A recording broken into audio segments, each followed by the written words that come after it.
여러분은 전도자라는 단어가 어떤 사람을 가리키는지 말인지 생각해 보았습니까? 어떤 사람은 전도자란 말하면 뭐 고구마 전도왕, 진돗개 전도왕, 아줌마 전도왕, 의사 전도왕, 이런 전도에 특별한 은사가 있는 사람을 연상할지 모르겠어요. 그러나 전도자는 전도의 은사가 있는 몇몇 사람을 의미하는 것이 아닙니다. 모든 그리스도인을 말하는 겁니다. 모든 그리스도인이 다 전도자입니다. 초대교회는 참 전도회가 매우 어려웠습니다. 핍박도 심하고. 근데 그런 여건 가운데서도 기적적인 성장을 이룬 것이 초대교회였죠. 예수 믿는다는 그 자체만으로 핍박받았고 고난받았고 경제적인 손실을 감수해야만 했습니다. 근데 놀라운 것은 그런 어려운 여건 속에서도 초대교회는 복음이 무섭게 전파했다는 거예요. 이런 추세를 가면 정말 땅끝까지 복음이 전해지는 것은 시간 문제일 것 같았습니다. 근데 문제가 생겼습니다. 콘스탄티누스 황제가 기독교를 공인한 후에 모든 로마 시민은 전도할 필요 없이 거의 자동적으로 교인이 되었습니다. 어떤 그들은 교인이 되려면 진정한 회개의 믿음이 있어야 되는데 그런 것도 없이 예수 믿는 신앙 고백도 없이 그냥 세례받고 교인이 된 거예요. 종교인이 된 거죠, 사실은. 지금도 유럽 가면은 종교가 뭐냐 그러면 다 기독교라고 합니다. 교회 안 갑니다. 더 심각한 것은 세상에서의 귀족이 교회 안에서도 높은 지위를 얻게 된 거예요. 세상의 자랑은 결코 버리지 않고 또 버리려고도 하지 않습니다. 막강한 세력과 권세를 교회는 가졌지만 하나님의 능력은 사라져버리고 말았어요. 그런 사람들이 복음을 전할 수가 있겠습니까? 그래서 그들은 전도란 특별히 훈련받은 어떤 사람들이 하는 것 이렇게 생각을 하고 그런 생각이 교회 안에 심어졌습니다. 그러면서 교회는 암흑시대로 접어들고 만 겁니다. 디모데후서 4장 1절부터 15절까지 우리 같이 교대해 볼까요? 하나님 앞과 살아있는 자와 죽은 자를 심판하실 그리스도 예수 앞에서 그가 나타나실 것과 그의 나라를 두고 엄히 명하노니 너는 말씀을 전파하라. 때를 얻든지 못 얻든지 항상 힘쓰라. 범사의 옳은 자문과 가르침으로 경책하며 경계하며 권하라.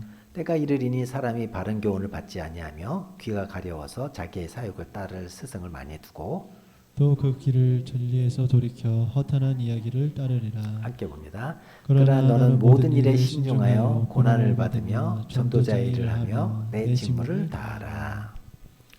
디모데후서는 사도 바울이 죽기 전에 유언처럼 남긴 서신입니다. 그만큼 이 서신은 우리가 무겁게 받아들여야 될 그런 필요가 있는 것이죠. 이 유언처럼 남긴 말에서 사도 바울은 뭐라 그래요? 전도하라.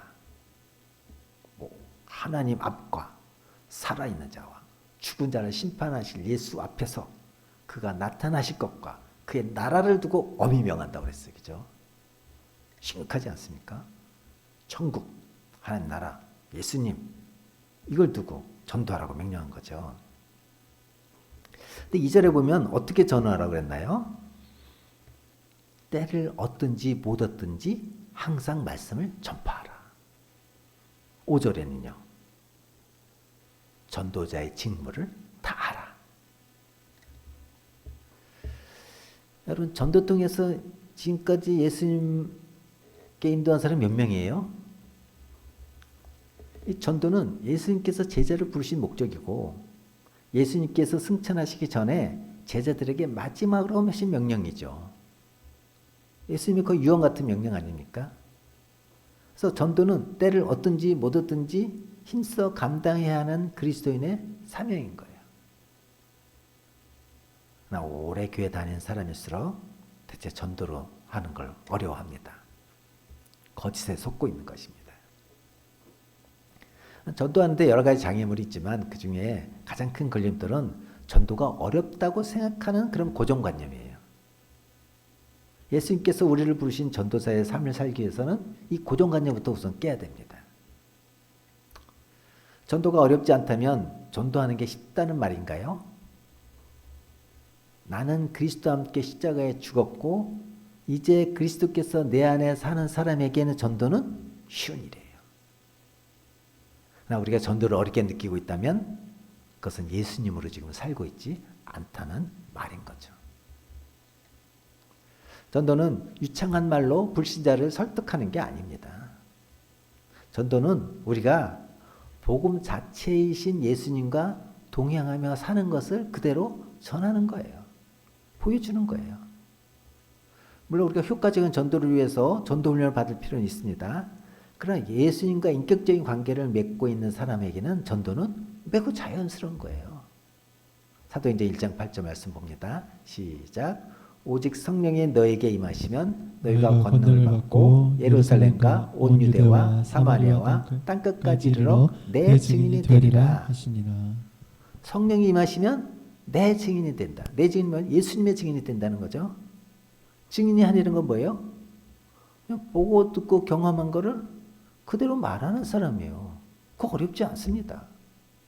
만약 우리가 큰 사고 위험에서 벗어날 수 있었다면 그 사실 다른 사람이 말하는 거 어렵겠어요?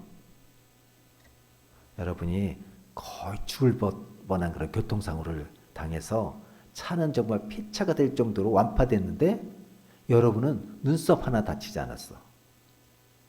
가만히 있겠어요, 여러분? 사람들에게 그냥 입에 침이 마르도록 간증하지 않겠습니까? 의사로부터 암 사망 선고를 받았는데 기적의 치료법이 발견돼서 그 암세포가 사라졌다면 여러분 암 걸린 사람한테 이거 전하지 않겠어요? 아무리 말이 없고 수줍고 내성적인 사람이라 할지라도 가만히 있지 않을 것입니다. 입에 침을 튀어가면서 얘기할 것입니다. 마찬가지로 예수님을 통해서 죄에서 구원을 받았다면 천국과 지옥을 알게 됐다면 예수님과 지금 친밀한 교제를 하고 있다면 예수님 한 분으로 너무 행복하다면 이 사실을 다른 사람에게 전하지 않는 게 오히려 이상한 일이에요. 만약 우리가 천국과 지옥을 실제로 믿는다면 욕을 먹고 뺨을 맞는 한이 있더라도 제발 부탁인데 지옥은 가면 안 된다. 그러면서 우리가 전도하게 되지 않을까요? 여러분이 천국과 지옥에 있으면 분명히 안다면 그걸 누구한테 알려주시겠습니까? 전도는 우리가 예수님 안에서 누리고 사는 이 감격을 증거하는 것 뿐만이 아니라 우리와 함께 계시는 예수님을 만나는 길이기도 해요. 오늘 본문 말씀 다시 한번 볼까요? 마태복음 20장 19절 시작. 그러므로 너희는 가서 모든 민족을 제자로 삼아 아버지와 아들과 성령의 이름으로 세례를 베풀고 내가 너에게 분부한 모든 것을 가르쳐 지키게 하라. 볼지어다 내가 세상 끝날까지 너희와 항상 함께 있으리라 하시니라. 내가 세상 끝날까지 너희와 항상 함께 있으리라고 하신 예수의 말씀은 물론 모든 그리스도인에게 주어진 약속이지만 특별히 복음을 전하는 사람들에게 주신 약속입니다. 예수님께서 늘 우리와 함께 계시지만 복음 전하는 현장에서 그 진리를 더 분명하게 깨닫게 된다는 거예요. 여러분 복음을 전해보세요. 아 정말 예수님이 함께 계시는가를 실감하게 됩니다. 전도는 다른 사람에게 예수를 만나게 함으로 그 영혼이 살게 하는 것 동시에 내 영혼이 또 사는 거예요. 복음 전도를 통해서 예수님을 인격적으로 만나면 우리 영혼이 살아나고 삶이 달라집니다. 이것이 아직은 전도가 어렵게 느껴지더라도 우리가 억지로라도 전도 현장에 나가야 되는 이유인 거예요. 누가복음 10장 3절 말씀 보겠습니다. 시작. 갈지어다 내가 너희를 보냄이 어린 양을 이리 가운데로 보낸 같도다. 자, 그 다음에 이렇게 간 다음에 제자들이 17절부터 20절 어떻게 말하기 보이나요? 시작. 70인이 기뻐하며 돌아와 이르되 주여 주의 이름이면 귀신들도 우리에게 항복하더이다. 예수께서 이르시되 사탄이 하늘로부터 번개같이 떨어지는 것을 내가 보았노라. 내가 너에게 뱀과 정갈을 밟으며 원수의 모든 능력을 제어할 권능을 주었으니 너희를 해칠 자가 결코 없으리라. 그러나 귀신들이 너에게 항복하는 것으로 기뻐하지 말고 너희 이름이 하늘에 기록된 것으로 기뻐하라 하시니라. 여러분 우리 이 말씀에서 어떤 변화를 볼 수 있어요? 전도 현장에 가기 전에는 마치 어린 양이 이리대 가운데 가는 것 같았는데 막상 전도를 시작하자 어떻게 돼요? 귀신이 항복하고 사탄이 번개같이 떨어지고 전도자가 해칠 자가 없고 전도자 이름이 하늘에 기록되었습니다. 많은 사람들이 사탄의 이 거짓에 속아서 전도를 못하고 있는 거예요. 전도에 열정을 가지고 있는 어떤 목사님이 있었습니다. 항상 전도하는 일에 관심이 많지만 특히 심령이 답답할 때 전도하러 간대요.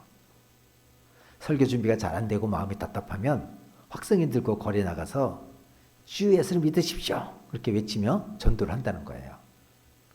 그렇게 지나가는 사람들한테 욕을 얻어먹는 일도 많지만 집으로 돌아올 때는 성령 충만해져 있는 자신을 발견한다고 합니다.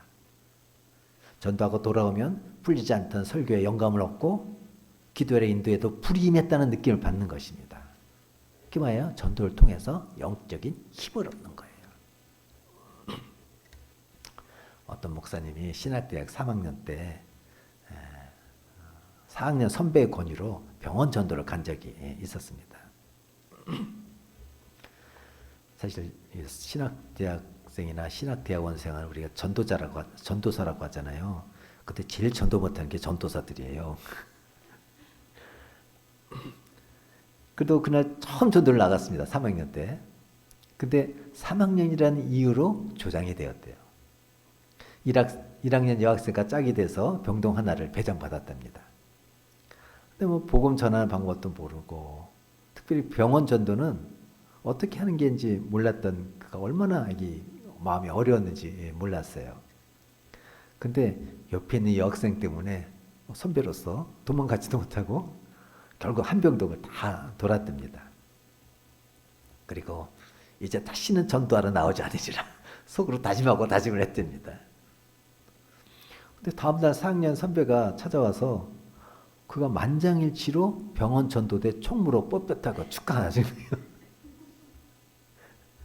아마 그 짝이었던 여학생이 환자들의 반응이 차가운데도 끝까지 포기하지 않고 병동을 다 돌았다는 것을 보고 전도의 사명에 투철한 신학생으로 오해하고 보고를 했던 거예요. 내성적이라서 자기 표현도 잘 부족했고 근데 그날부터 병원 전도대에 붙잡혔습니다. 곤혹스러운 학교 생활이 시작되었습니다. 전도 나가는 수요일에는 아침 밥맛도 없었습니다. 전도대원 피하느라 피해서 도망 다니려 하고 점심도 굶고 도서관에 숨어 지내기도 했습니다.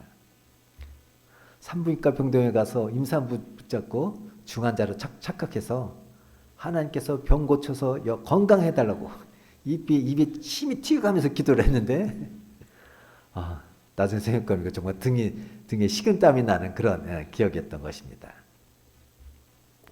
그러나 그때의 그 강압적인 전도 활동을 통해서 복음의 역사와 기도의 역사를 처음 체험했어요. 나 같은 사람의 그런 기도와 전도를 통해서 병이 낫고 예수를 믿는 역사가 일어나는 것을 보고 그는 충격을 받았습니다. 그래서 그는 진로를 교수에서 목회자로 이렇게 바꾸는 계기가 되었다고 합니다. 여러분 실제로 전도한 경험 있으세요? 지금도 전도하고 있습니까? 우선 우리가 이제 전도자의 영적 상태에 대해서 한번 살펴보겠습니다. 우리는 끊임없이 자신의 영적 상태를 점검하며 살아야 돼요. 그게 영적 건강을 유지하는 비결이죠. 자신의 영적 상태를 점검하는 여러 방법이 있지만 그 중에 하나가 바로 전도예요. 전도는 내가 지금 영적 상태가 어떤지 그걸 보여주는 시금석이에요. 어떤 목사님이 이제 첫 목회지에 부임 받아서 얼마 되지 않아서 이제 주일 예배 후에 축호 전도를 나가기로 했습니다. 근데 주일에 대부분의 교회는 예배가 끝난 후 점심도 먹지 않고 바로 가버렸어요. 뭐 결혼식, 뭐 친척 방문, 몸이 아프다 이런 핑계로 일찍 집으로 간 거예요. 결국 그 주일은 전도하지 못하고 다음 주일로 미뤘습니다. 그런데 그 다음 주일에도 교인들이 개인적인 바쁜 일이 계속됐습니다. 결국 축호 전도에 참여한 교우들은 몇 명 되지 않았습니다. 그래서 그 다음 주일부터는 미리 조를 짜서 모든 직분자들이 의무적으로 전도를 나가게 했습니다. 그런데 그날 예배 후에 한 성도가 목사님 방에 찾아와서 이렇게 말했습니다. 목사님, 저는 누가 길거리에서 어깨띠하고 전도지를 나눠주거나 집집마다 전도하러 다니는 것을 보면 몸에 두드러기가 날 정도로 싫었습니다. 그런데 오늘은 제가 그렇게 하고 나가야 한다니 저는 정말 못하겠습니다. 제발 저를 살려주세요. 이 사람 참 영적으로 얼마나 형편없는 건지 우리가 알 수가 있는 거죠. 전도를 통해서 어떤 영적 상태를 점검할 수 있을까요? 첫 번째로 우리는 전도를 통해서 나는 정말 주님을 사랑하는가? 그걸 점검할 수가 있어요. 요한복음 21장 15절부터 18절입니다. 기독하겠습니다. 그들이 주밥 먹은 후에 예수께서 시몬 베드로에게 이르시되 요한의 아들 시몬아 내가 이 사람들보다 나를 더 사랑하느냐 하시니 이르되 주님 그러하나이다. 내가 주님을 사랑하는 줄 주님께서 아시나이다. 이르시되 내 어린 양을 먹이라 하시고 또 두 번째 이르시되 요한의 아들 시몬아 내가 나를 사랑하느냐 하시니 이르되 주님 그러하나이다. 내가 주님을 사랑하는 줄 주님께서 아시나이다. 이르시되 내 양을 치라 하시고 세 번째 이르시되 요한의 아들 시몬아 내가 나를 사랑하느냐 하시니 주께서 세 번째 내가 나를 사랑하느냐 하심으로 베드로가 근심하여 이르되 주님 모든 것을 아시오매 내가 주님을 사랑하는 줄을 주께서 아시나이다. 예수께서 이르시되 내 양을 먹이라. 내가 진실로 진실로 내게 이르노니 내가 젊어서는 스스로 띠띠고 원하는 곳으로 행할거니와 늙어서는 내 팔을 벌리리니 남이 내게 띠띠우고 원하지 아니하는 곳으로 데려가리라. 예수님께서는 베드로에게 지금 네가 진짜 나 사랑하느냐 물으시죠. 사랑합니다. 그렇게 보였더니 예수님 뭐라고요? 내 양을 먹이라고 말씀하세요. 그러니까 예수님 사랑한다면 잃은 양을 찾아 먹이고 돌봐야 한다는 거예요. 여러분 우리가 누군가를 사랑하면 그 사랑하는 사람이 정말 기뻐하는 일에 관심을 갖습니다. 어떤 음식을 좋아하는가? 그 음식 먹습니다. 저희 아내가 추어탕이나 뭐 보신탕 이거 전혀 못 먹었는데 저를 만나고서 배우기 시작했습니다. 또 어떤 음악을 좋아하는가? 저 아내가 클래식 녹음 테이프를 녹음해줘가지고 제가 그 이후로 클래식에 입문을 하게 됐습니다. 여행을 좋아하는지, 어떤 타입의 이성을 좋아하는지, 어떤 분위기를 좋아하는지, 어떤 노래를 좋아하는지, 취미는 무엇인지 그런 것에 관심을 갖고 그런 것에 맞춰주려고 노력하죠. 근데 주님은 잃어버린 양들이 회개하고 하나님의 품으로 돌아오는 것을 너무 기뻐하십니다. 그러므로 우리가 진정으로 주님을 사랑한다면 주님이 기뻐하시는 일에 관심을 갖고 그 일에 헌신하는 거 당연한 것입니다. 많은 사람이 잃은 양을 찾아 먹이지도 않으면서 주님을 사랑한다고 착각하고 있습니다. 눈물까지 콧물까지 흘리면서 주님 사랑합니다 하면서 전혀 잃은 양을 찾아 먹이지도 않고 있어요. 전도는 우리가 주님을 이용하는 사람인가 아니면 주님을 사랑하는 사람인가 그걸 진단해 주는 거예요. 주님이 기뻐하시는 일에는 관심을 갖지 않고 주님으로부터 기도 응답이나 복만 받으려고 하는 사람은 주님을 이용하려는 사람이에요. 우리가 주님이 기뻐하시는 전도한 일에 소홀히 하면서 주님을 사랑한다는 것은 위선입니다. 가룟 유다가 결국 주님을 배신한 이유가 뭐예요? 주님을 사랑하지 않고 이용하려고만 했기 때문인 거예요. 여러분 예수님 사랑하십니까? 그렇다면 복음 전하는 일에 힘쓰고 있습니까? 두 번째로 우리는 전도를 통해서 나는 영적으로 또 돌아다니지 않는가를 점검할 수가 있습니다.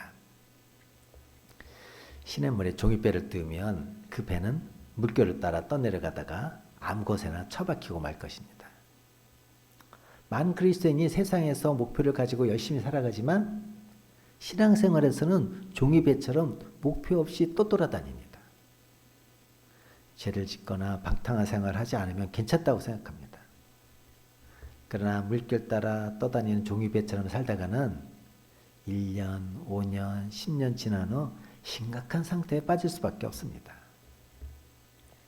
영국인으로서 평신도 신학자이며 작가이며 탁월한 기독교 변증가인 C.S. 루이스가 이런 말을 했습니다.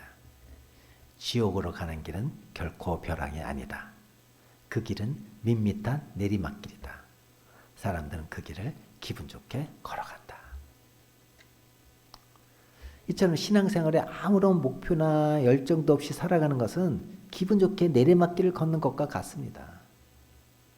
우리가 주일에 교회 가지 않아도 기도하지 않아도 아무런 문제가 없다고 느끼는 것은 내리막길을 걷고 있다는 증거예요. 영적으로 죽어가는 상태에 있으면서도 그 영적인 위를 깨닫지 못하고 있는 것입니다. 전도는 우리가 영적으로 떠들고 있지 않은가를 진단해 주는 표지입니다. 영적으로 죽어있고 목표의식이 없는 사람이 전도에 열정을 쏟는 법은 없기 때문이죠.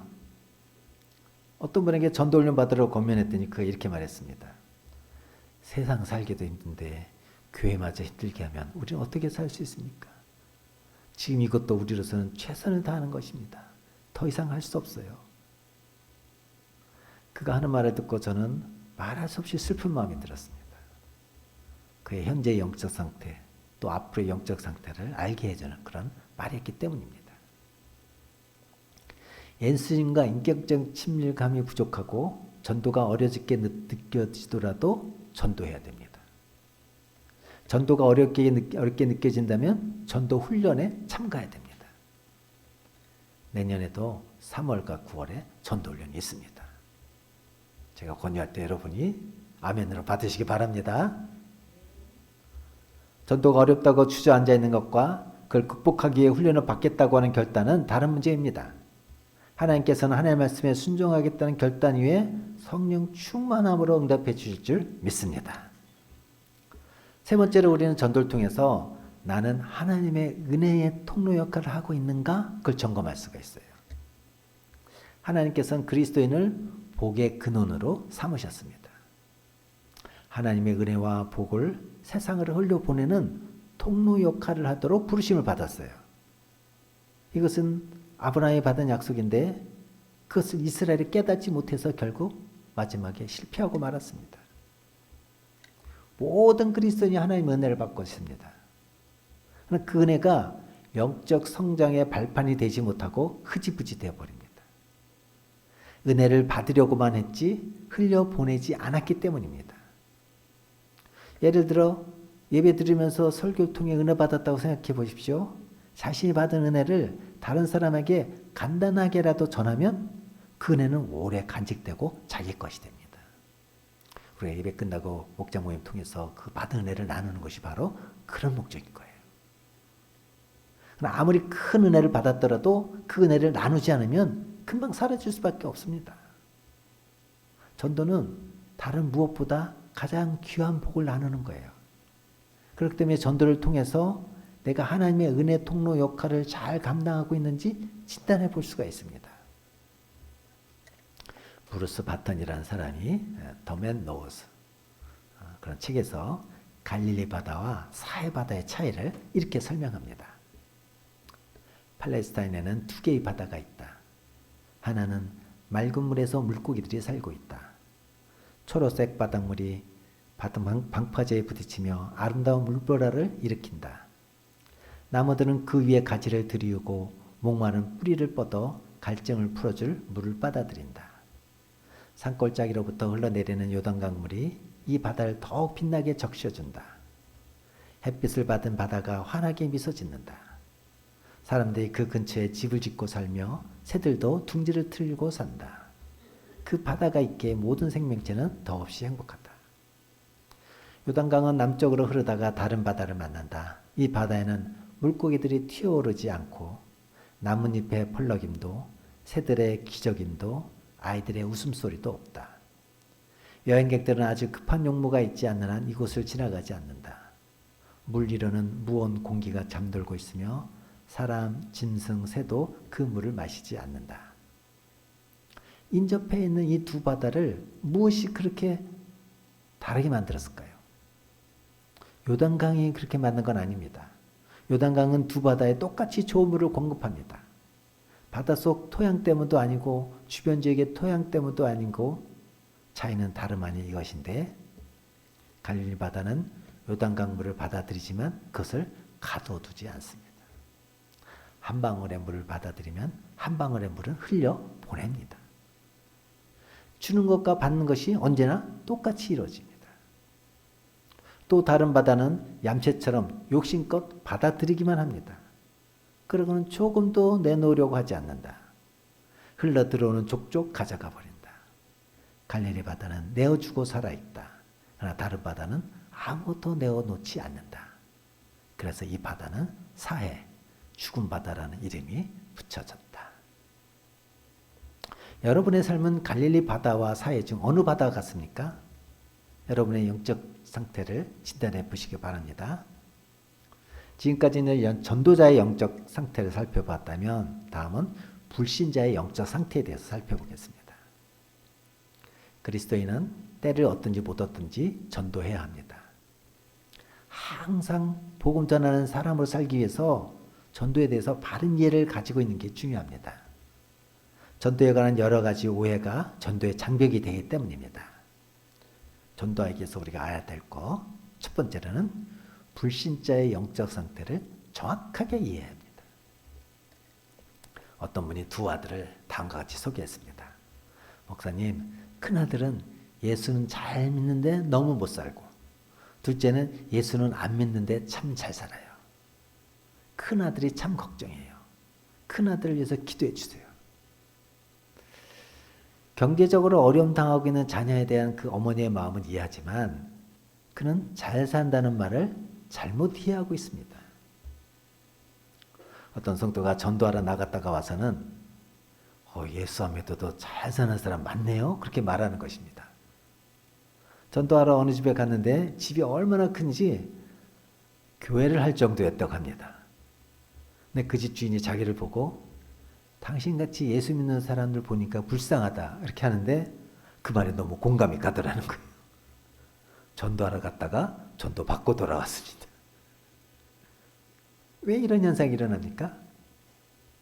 그리스도인 안에 불신자의 영적 상태를 바라보는 눈이 열리지 않았기 때문이에요. 우리 성경 말씀을 통해서 불신자가 어떤 상태에 놓여 있는지 한번 살펴보겠습니다. 에베소서 2장 1절부터 3절입니다. 시작. 그는 허물과 죄로 죽었던 너희를 살리셨도다. 그때 너희는 그 가운데서 행하여 이 세상 풍조를 따르고 공중의 권세 받은 자를 따랐으니 곧 지금 불순종의 아들들 가운데서 역사하는 영이라.